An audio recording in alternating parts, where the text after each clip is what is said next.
Halo sahabat Jari Pelawi Chess, banyak sekali kita ketemukan saat kita bermain. Lawan kita menggunakan London System. Magnus Carlsen berhadapan dengan London System. Pemain asal Amerika, Grandmaster Andrew Tang 2018. Tidakkah ada berkutik perwira lawan dibuat Magnus Carlsen, teman-teman? Ambil pelajaran pentingnya, saya akan melakukan analisis sesederhana mungkin jalannya pertandingan. Siapkan konsentrasi tinggi. Dan bagi kalian yang baru bergabung di Jari Pelawi Chess, jangan lupa tombol subscribe dan nyalakan loncengnya. Selamat menyaksikan. Di sini Andrew Tang memegang buah putih dan dia memulai dengan pion D4. Magnus Carlsen pion D5. Gajah ke F4. Tandanya London System terjadi di papan. Bagaimana Magnus Carlsen menghadapi ini, teman-teman? Kuda ditempatkan ke F6.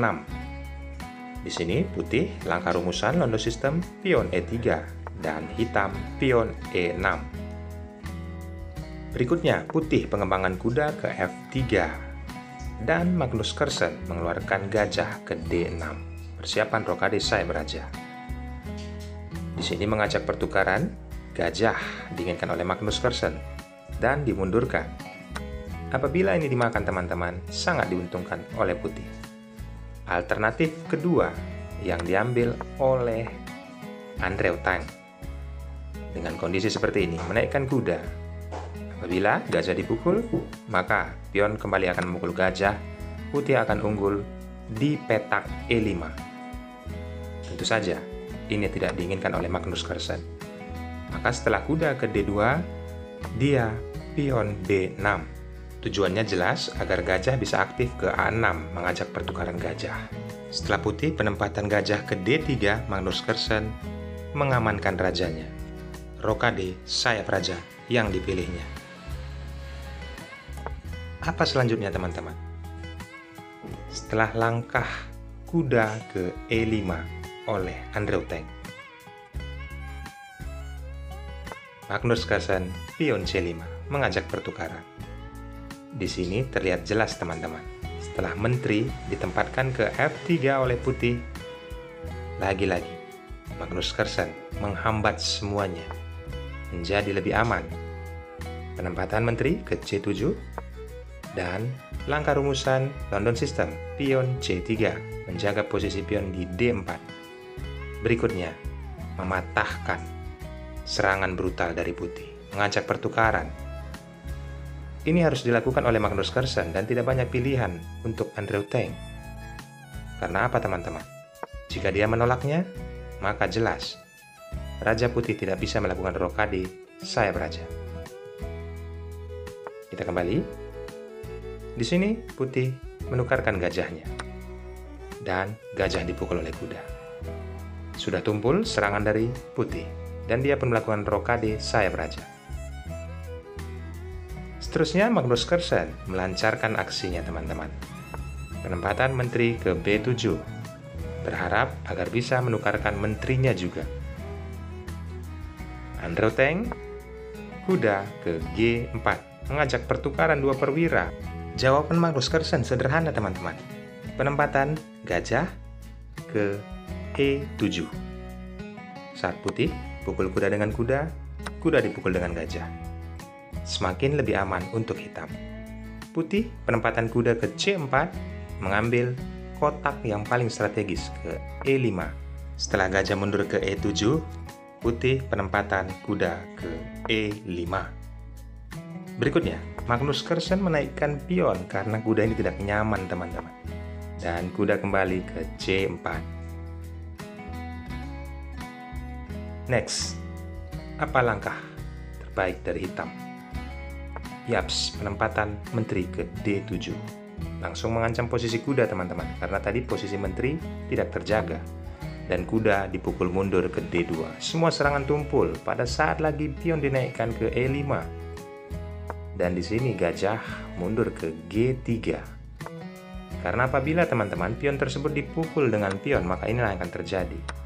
Gajah akan mati konyol karena dua ancaman dari benteng dan pion. Di sini putih penempatan gajah ke G3, lalu Magnus Carlsen memukul pion yang ada di D4.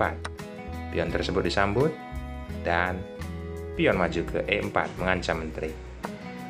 Menteri mundur dan mengancam kuda. Mudah saja, kuda ditempatkan ke C7. Langkah berikutnya, mengajak pertukaran pion. Ini diabaikan, Magnus Carlsen menjaganya dengan pion F5. Dan Andrew Tang dengan kondisi seperti ini. Jika mengabaikan ataupun menjalankan benteng, maka pion mengancam dan gajah dan pion mengancam. Salah satu dari perwira putih akan mati. Maka dari itu, dia tidak menjalankan benteng, melainkan memfokuskan kepada gajah. Dan Magnus Carlsen lagi-lagi menumpulkan serangan, teman-teman. Karena apa? Pion sudah menguasai lini center. Setelah pertukaran pion, ini sangat diunggulkan oleh hitam. Tapi di sini Andrew Tang belum menyerah. Dia mengaktifkan kudanya, penempatan ke C4, mengancam menteri, dan Magnus Carlsen menempatkan menterinya ke tempat yang paling strategis, teman-teman. Kalian tahu? Yaps, ke E6. Setelah itu kuda kembali menduduki posisi strategis dan hitam juga mengambil posisi strategis ke D5. Pion dinaikkan, lalu dihambat kembali. Tidak ada serangan yang diizinkan kepada putih. Magnus Carlsen selalu menghambatnya, teman-teman. Setelah putih, benteng E1, lalu raja bergeser menghindari posisi skak nantinya apabila menteri ke C4. Putih menumpuk menteri dengan benteng. Lalu benteng dinaikkan ke F6, berharap juga menumpuk. Lalu putih menteri ke G3. Setelah benteng ke F8, putih penempatan menteri ke H4. Berikutnya, Magnus Carlsen menurunkan menteri ke E8, menjaga posisi G6. Karena kuda sangat aktif, kuda putih. Langkah tempo dilakukan oleh putih, benteng ke A1, lalu hitam, pion F4, lalu kuda G4. Benteng naik ke F5, dan putih kembali menggeser tempo, permainan tempo. Benteng, lalu benteng mengancam menteri oleh hitam. Dan menteri dimundurkan ke F2. Berikutnya, benteng mengancam kuda. Yaps, kuda kembali. Sudah 4 langkah, teman-teman. Kuda penempatan ke E5 oleh putih. Dan Magnus Carlsen menyudahi langkah kuda. Pertukaran, kualitas terjadi. Benteng bergeser ke D1, lalu pion maju ke F3. Menteri mengajak pertukaran, jelas, teman-teman. Magnus Carlsen menolaknya. Ditutup dengan kuda. Langkah kuda sangat berbahaya karena ada ancaman ke E2. Maka dari itu, kotak E2 dilindungi oleh benteng. Dan di sini skak oleh Magnus Carlsen. Dan tidak bisa bergeser raja, teman-teman. Apabila raja bergeser ke H1, maka inilah yang akan terjadi. Posisi pion akan skak. Wajib dipukul oleh menteri. Dan jelas, dengan kondisi seperti ini, putih akan kalah telak. Karena benteng tidak bisa memukul benteng yang ada di F8, ada menteri yang menjaganya. Kita kembali ke partai aslinya. Posisi skak seperti ini ditutup oleh menteri, mengajak pertukaran. Langkah terbaik lagi dari Magnus Carlsen. Memukul pion. Dan di sini, Andrew Tang menyerah. Apabila kita lanjut. Langkah terbaik putih, jelas, memukul menteri. Maka pion memukul benteng terlebih dahulu dan berubah menjadi monster dan skak. Wajib dimakan, teman-teman. Setelah benteng, pukul menteri, lalu pion pukul menteri. Jika dilanjutkan, 100% hitam akan menang. Ambil pelajaran pentingnya, teman-teman. Saya sudah menganalisis jalannya pertandingan sesederhana mungkin.